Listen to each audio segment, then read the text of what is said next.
Tio, you tengah buat apa ni? You boleh slow sikit tak? Saya tengah siapkan video SKP ni. Jap, sorry, dengar ni. Dengar ni. Jap. You ingat I faham bahasa Cina ke? You boleh translate sikit tak? Faris, dalam voice message ni, dia cakap ada orang beritahu penyakit monkeypox telah menyebar ke dalam Malaysia. Dia suruh kita cepat beli barang. Mungkin KKM akan mula lockdown start esok tau. Betul ke? Jangan tipu lah. Mana you dapat maklumat ini?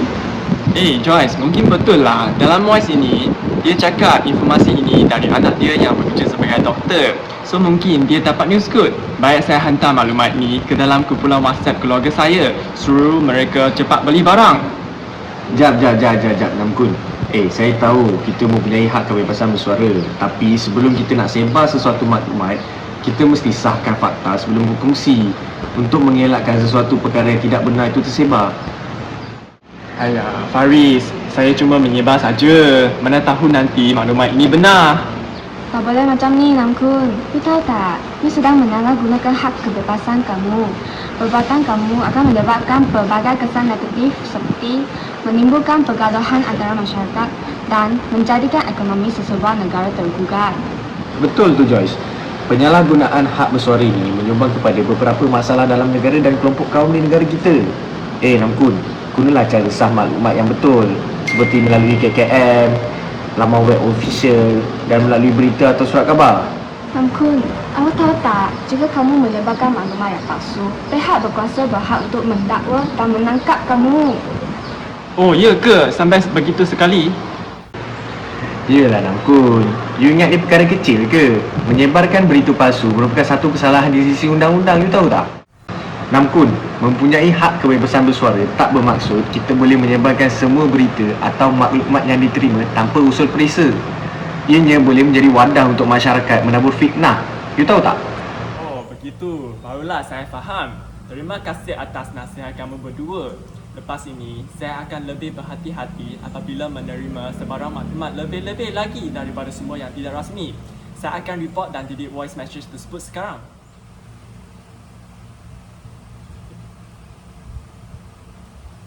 A few moments later.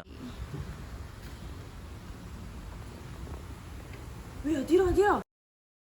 Kau tahu ada artis nak pindah overseas tu. Yalah kan, orang banyak duit kan. Dah kenapa nak pindah tu? Mesti banyak buat hal. Lepas tu malu. Lepas tu larikan diri. Kan? Alah, korang ni biasalah tu. Orang banyak duit, ada masalah sikit, terus pindah lah, apalah. Tahu-tahu nanti kahwin dengan orang sana. Alah, biasalah tu. Itulah kan weh. Weh, kau tengok influencer ni. Dah lah gemuk, tapi buat konten pasal makanan je terus. Dia tak penat ke doh?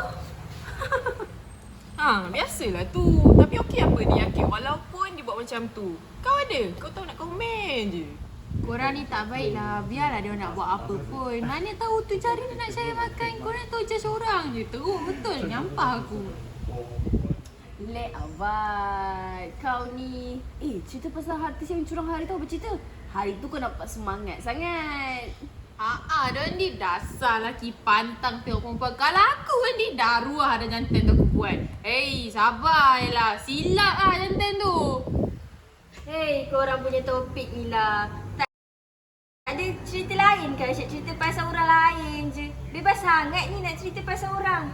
Alah, kecoh lah Lumat. Macam tak biasa. Hari tu kau juga beria nak tahu kan? Kau tahu tak Putri? Crush aku yang aku cerita kat kau tu, dia dah break tu. Aku rasa mesti ex dia tak lawa dah. Itulah, aku yang lawa ni kau tak nak. Itulah, pada muka kena tinggal. Boleh lah Tira. Apa lagi? Masuk Alin.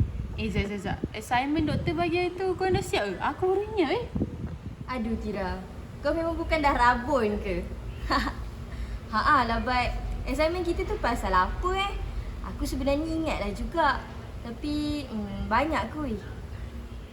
Rabun aku pun kerja siap Hormat sikit. Hari tu doktor suruh present kerja assignment dia bagi tu. Tajuk dia hak kebebasan bersuara. Cerita dia macam ni. Kau buka putera 11, kau tengok dalam tu. Jangan main-main dengan orang rabun ni. Silap langgar tu. Tak silap aku lah, assignment ni kita jelaskan pasal hak kebebasan bersuara. Lepas tu kebebasan bersuara ni, pandangan aku dia berbeza dengan setiap negara. Macam di Malaysia sendiri, kita bersuara tanpa batas. Kita cakap je apa kita rasa. Betul Tuan Di Sakina, nampaklah berpersatuan kat situ kan. Kalau dekat luar negara ni, bila kita bebas bersuara tanpa batas ataupun bersuara secara berlebihan, kita boleh masuk penjara tau. Okey lah tu kalau nak pengalaman baru kan, okey je. Oh, maksudnya dekat Malaysia ni kita bebas bersuara tanpa batas lah kan? Boleh nampak lah, semua rakyat Malaysia ni bebas bersuara tanpa batas, bercakap dalam media sosial. Tu belum cerita pula pasal kecam sana, kecam sini. Perik dia baca, ada yang depres kena macam ni. Silat hari bulan boleh bawa maut tau. Macam iklan rokok pula. Itulah korang, tadi kutuk aku tak fikir perasaan aku pula. Tak apalah, kebebasan bersuara tanpa batas ni dah menunjukkan bahawa percakapan yang kita cakap ni tak kisahlah sama ada nak senangkan hati orang ke tidak. Bebaslah sangat kan. Alah, korang dah buat kat aku tadi. Apa Tira, aku gurau je Tira, janganlah ambil hati sangat. Patut orang kena faham hak kebebasan bersuara tanpa batas ni. Ni tak kelas, tak masuk sekolah, tak pergi. Tengok kebebalan yang tak sudah.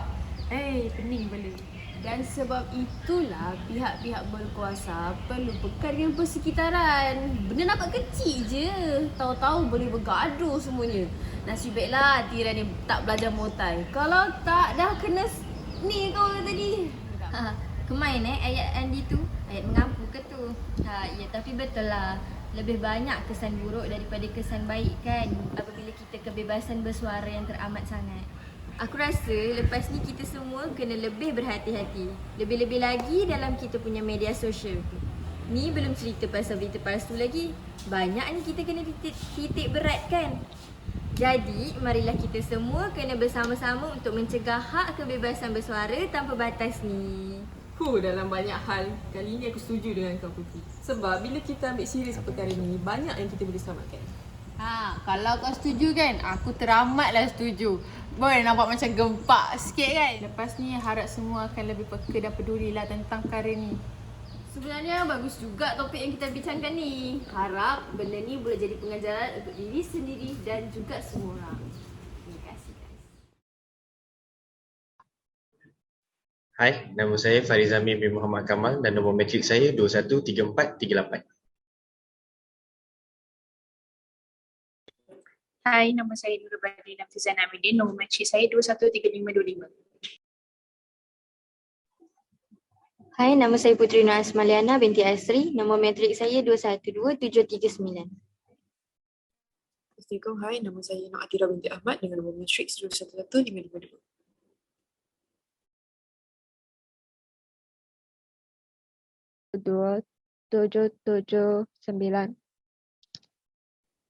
Hai, saya Andi Siti Nur Sakinah binti Ampu Alang, 213662. Nama saya Namkun, nombor matriks 212552. Okay. Selamat petang dan selamat sejahtera kepada Dr. Nurmala dan rakan-rakan sekalian. Kami dari Kumpulan 5 akan membuat suatu perbentangan yang bertajuk penyalahgunaan hak kebebasan bersuara. Dalam konteks kebebasan bersuara pada zaman ini, kebebasan bersuara dapat diterjemahkan sebagai pendapat atau pandangan yang dinyatakan tanpa sebarang tapisan atau mengambil kira aspek-aspek tertentu. Berdasarkan artikel 10(1)(a) dari Perlembagaan Persekutuan telah mengatakan bahawa setiap warga negara mempunyai kebebasan bercakap tanpa suara. Rakyat Malaysia mempunyai kebebasan dalam mengeluarkan pendapat dan buah fikiran mereka jika tidak menyentuh isu-isu sensitif. Maka kebanyakan individu kini menganggap bahawa peruntukan hak kebebasan ini memberi kebebasan sepenuhnya kepada individu untuk bertindak. Penyalahgunaan hak kebebasan bersuara ini telah menipu sesuatu keadaan atau isu di mana aktiviti fitnah dan penyebaran berita palsu, terutamanya melalui media sosial, semakin meningkat. Berita yang dipaparkan di slides ini adalah bukti atau sebagai contoh aktiviti fitnah dan penyebaran berita palsu yang telah berlaku di Malaysia. Selepas ini, saya akan menyerah kepada saudara Faris untuk menerangkan punca yang menyebabkan penyalahgunaan hak kebebasan ini. Baiklah, Dalam hal ini, terdapat beberapa perkara yang menjadi faktor terhadap berlakunya penyalahgunaan hak kebebasan bersuara. Antaranya ialah kurangnya fahaman dalam nilai etika tentang hak kebebasan bersuara.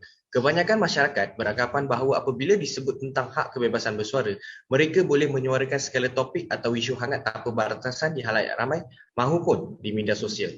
Selain itu, golongan individu di bawah umur yang tidak bertanggungjawab dan belum matang juga menjadi sebab dalam penyalahgunaan hak kebebasan bersuara. Hal yang demikian, golongan bawah umur sering terpedaya dengan berita-berita palsu tanpa menganalisis setiap berita atau info yang diperolehi dengan rujukan yang sahih.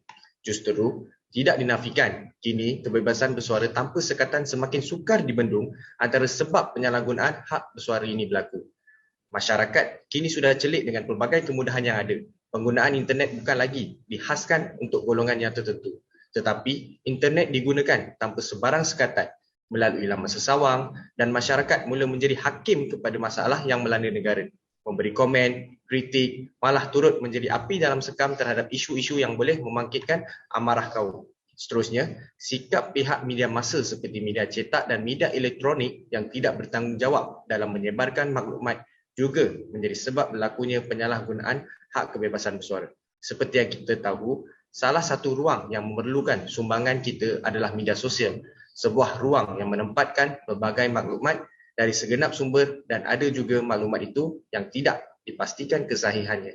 Seterusnya, saya akan berikan kepada kawan saya untuk melanjutkan pembentangan seterusnya.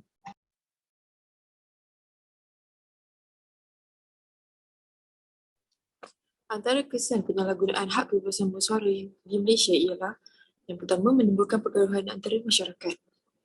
Menimbulkan pergaduhan yang berlaku akan memberikan kesan yang buruk kepada negara. Contohnya, apabila segelintir rakyat salah dalam memberikan kata-kata atau disalahartikan, maka pergaduhan antara rakyat boleh berlaku. Tambahan pula, jika lebih teruk, pergaduhan antara kaum juga boleh berlaku. Hal ini akan menggugat keamanan dan keharmonian sebuah negara. Kesannya akan berlakunya peperangan seperti peristiwa 13 Mei 1969 di mana pergaduhan antara kaum berlaku. Perkara ini juga akan memberikan kesan kepada imej negara. Selain itu, penyalahgunaan kebebasan hak bersuara boleh menjadikan ekonomi sesebuah negara tergugat.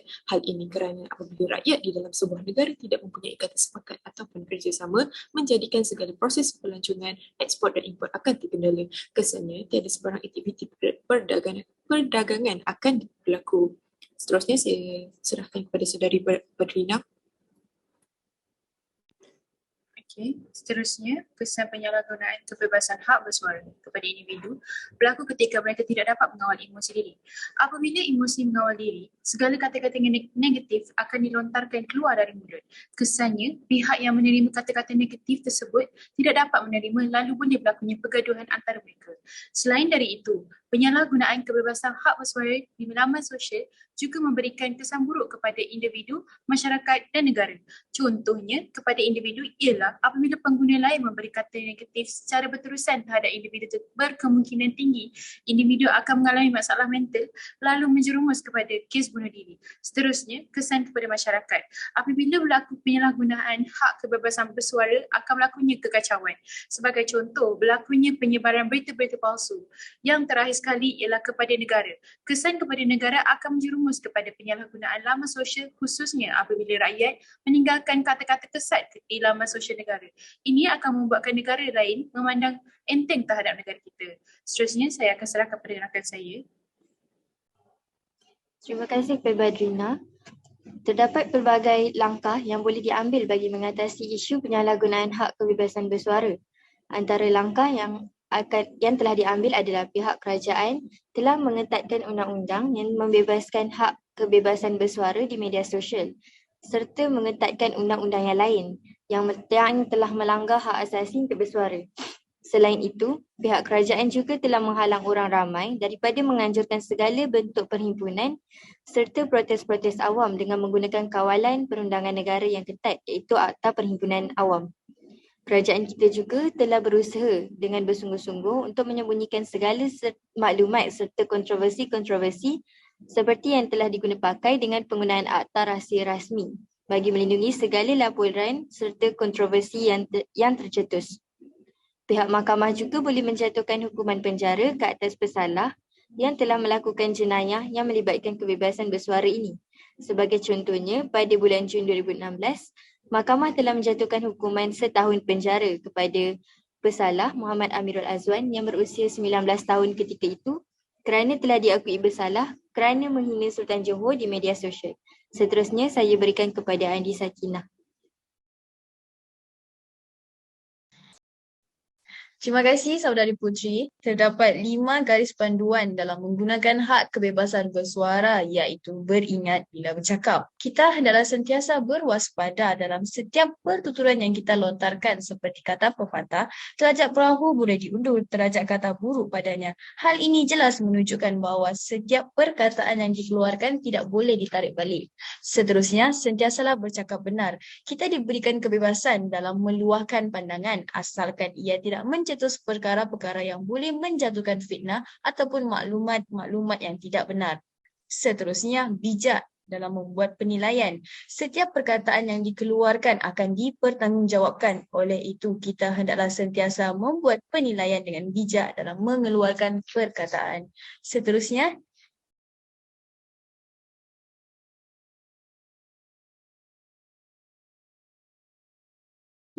luahkan pendapat berdasarkan fakta. Sahkanlah fakta sebelum berkongsi bagi mengelakkan penyebaran sesuatu yang tidak benar. Akhir sekali, beri pandangan tanpa menyebarkan kebencian. Elakkan pertuturan kebencian dalam apa jua keadaan walaupun tidak bersetuju dengan sesuatu pendapat. Secara keseluruhan, perbincangan yang dapat kita simpulkan mengenai kebebasan bersuara dan juga hak asasi manusia di Malaysia ialah kita dapat melihat suatu bentuk di mana konsep-konsep perbincangan mengenainya masih dalam kawalan atau lebih mudah masih mempunyai hak tersendiri. Sebagai kesimpulan, hak kebebasan bersuara adalah hak kita sebagai rakyat Malaysia. Oleh itu, bagi menjaga keharmonian negara, gunakan hak anda dengan lebih bertanggungjawab. Sekian daripada kumpulan 5.